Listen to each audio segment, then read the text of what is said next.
Hello students, आज का topic है ब्रह्म राक्षस। ब्रह्म राक्षस ये नागार्जुन जी द्वारा मुक्तिबोध जी द्वारा रचित एक बहुत ही प्रसिद्ध उनकी रचना है। आज हम इसी के बारे में पढ़ेंगे।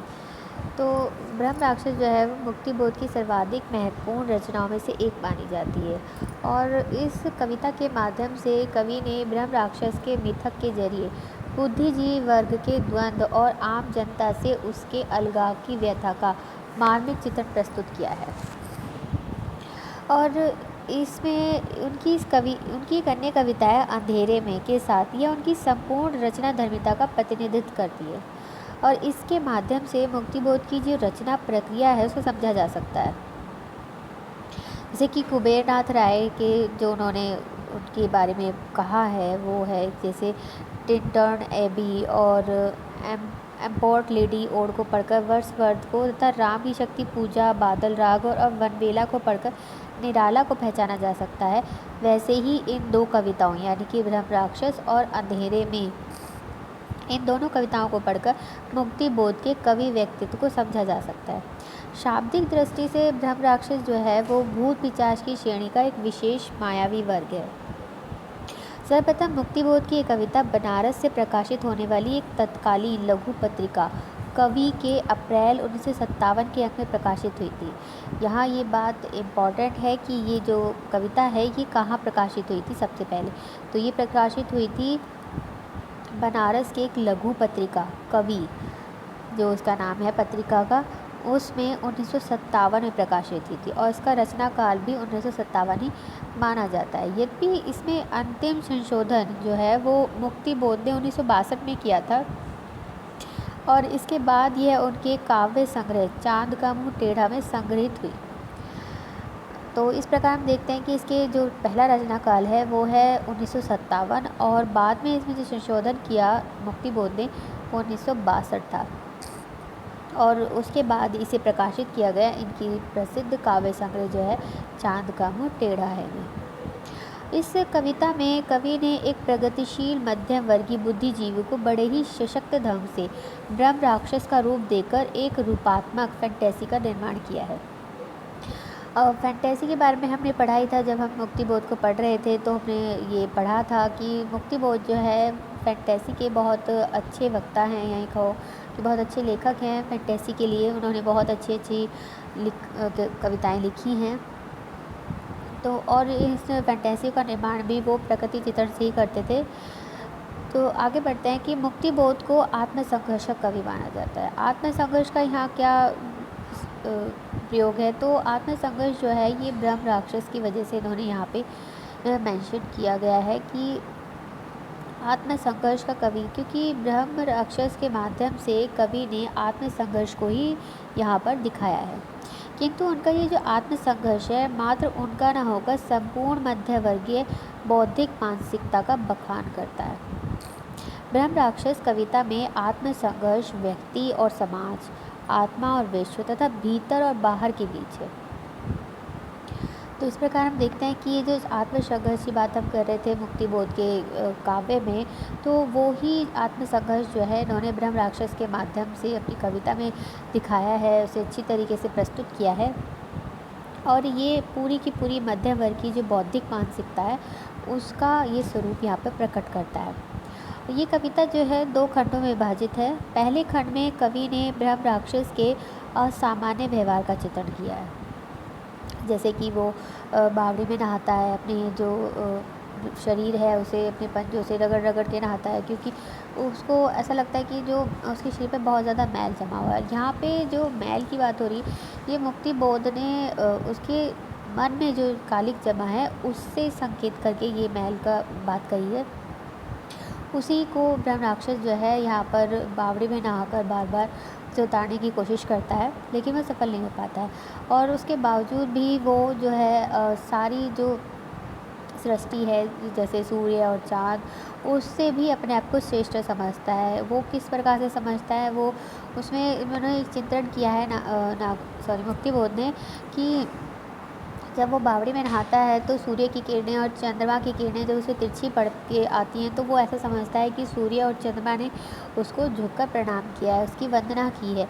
तो यहाँ पर उसकी जो है अपनी श्रेष्ठता जो है उस पर वो बहुत ज़्यादा मुग्ध होता है। इसी बात को यहाँ पर इन्होंने दिखाया है। तो जो इस तरीके से उन्होंने जो है उसके असामान्य व्यवहार का चित्रण किया है। साथ ही जब वो बावड़ी में नहाता है तो वो शुद्ध धारा प्रवाह संस्कृत बोलता है और स्रोत गाता है और बहुत सारी जो एक तरह से कहना चाहिए कि क्योंकि वो बुद्धिजीवी वर्ग का है तो वो अपने पांडित्य का एक तरह से प्रदर्शन कर रहा होता है। साथ ही उसके मुंह से जो है धारा प्रवाह शुद्ध संस्कृत में गालियाँ भी निकल रही होती है। तो ये चीज़ें जो हैं असामान्य व्यवहार जो मुक्तिबोध ने दर्शाया है ये कविता के पहले खंड में, जबकि दूसरे खंड में उसके आत्मसंघर्ष को उन्होंने प्रस्तुत किया है। दोनों ही खंड अपने चित्रण की दृष्टि से बेजोड़ हैं और अपने भीतर अर्थ की अनेक परतें छिपाए हुए हैं। मुक्तिबोध की जो कविता है वो उसका चिंतन से गहरा सरोकार रखती है, क्योंकि माना जाता है कि उनकी कविताओं को समझने में जितनी कठिनाई शाब्दिक स्तर पर है उससे कहीं अधिक वैचारिक स्तर पर विद्यमान है। इसलिए मुक्तिबोध को समझने के लिए उनकी वैचारिक अवधारणाओं से परिचित होना बहुत आवश्यक है।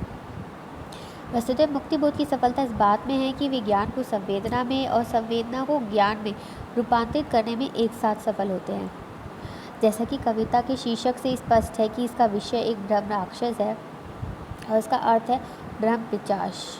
तो शास्त्र के अनुसार वह ब्राह्मण जो मनुष्य योनि में पापकांड करता है मरने पर प्रेत योनि पाता है और ब्रह्म राक्षस अथवा ब्रह्म पिशाच बन जाता है। इस कविता का जो ब्रह्म राक्षस है उसकी जो भूल है या पाप जिसे कह सकते हैं इसी वजह से वो ब्रह्म राक्षस बना, वो यह है कि वह अपने कर्म से विरत होकर अपने विचार और कार्य में सामंजस्य स्थापित करना चाहता था।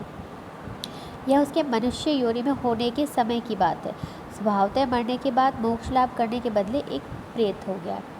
तो इस प्रकार हम देखते हैं कि ब्रह्म राक्षस कविता में कवि ने ब्रह्म राक्षस मिथक के जरिए जो है वो बुद्धिजीवी वर्ग के द्वंद्व और आम जनता से उसके अलगाव की व्यथा का मार्मिक चित्रण किया है।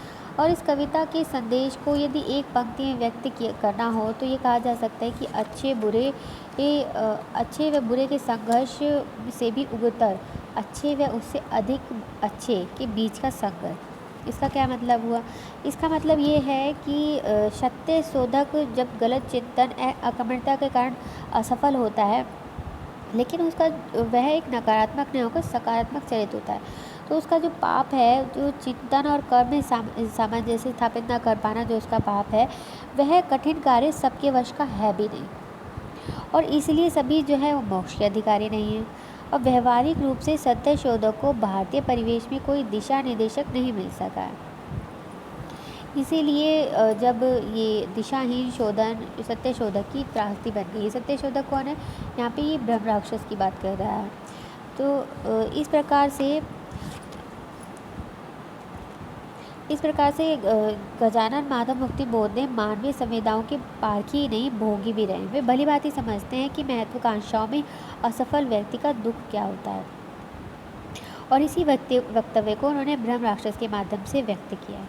ब्रह्म राक्षस के दुख और पीड़ा कहीं ना कहीं स्वयं कवि से संबंधित है। ब्रह्म राक्षस की निराशा और अवसाद का कारण है समाज द्वारा उसकी विद्वता और आकांक्षाओं की उपेक्षा करना। और इसीलिए ब्रह्म राक्षस जो है अपने विचारों को सिद्ध करने में पागलों की भांति व्यवहार करने लगता है। इसलिए कवि ने उच्चाकांक्षी व्यक्ति को अहंकारी न मानकर उसका सम्मान करना चाहिए, ऐसा इसने बताया है, इसमें समझाने की कोशिश की है। उनका ये नया प्रयास समाज के लिए नयापन लाएगा। ब्रह्म राक्षस को यदि समाज से उपेक्षा न मिली होती तो उसके ज्ञान का लाभ दूसरों को भी प्राप्त हो सकता था। कवि आमजन की निराशा और अवसाद की तह तक जाकर उसके दुखों को दूर करने की आवश्यकता पर बल देता है। तभी तो कवि जो है ब्रह्म राक्षस का शिष्य बनने पर भी गौरव का अनुभव करता है। और यहाँ पर इन्होंने ये जो संदेश दिया है कि अच्छे व बुरे के बीच से भी उग्रतर, अच्छे व उससे अधिक अच्छे के बीच का जो संघर्ष है वही ज़्यादा इम्पोर्टेंट है, ये ज़्यादा महत्वपूर्ण है। क्योंकि ये तभी पता चल पाता है कि जबकि वह अपने व्यक्तित्व का पूर्णतः समाजवादी रूपांतरण कर लेता है। ये दूसरे शब्दों में कहे कि बुरे का अच्छा बनना उतना कठिन नहीं है जितना कि अच्छे को और अधिक अच्छा बनाना कठिन है। तो यहाँ पर इन्होंने क्या है, मार्क्सवादी चेतना के कवि के रूप में यहाँ उनका जो संकेत है, सामंतवाद से पूंजीवादी संस्कारों की ओर होने वाले रूपांतरण के स्थान पर पूंजीवादी और समाजवादी के मध्य होने वाले संघर्ष की स्थिति के संबंध में ये बातें उन्होंने कही हैं। तो इस प्रकार से हम देखते हैं कि जो गजानन माधव मुक्तिबोध जी हैं, उन्होंने ब्रह्म राक्षस के माध्यम से मध्यवर्गीय जो अलगाव है, जो उनकी पीड़ा है, उसका यहाँ पर उन्होंने वर्णन किया है। तो आज के लिए इतना ही। Thank you.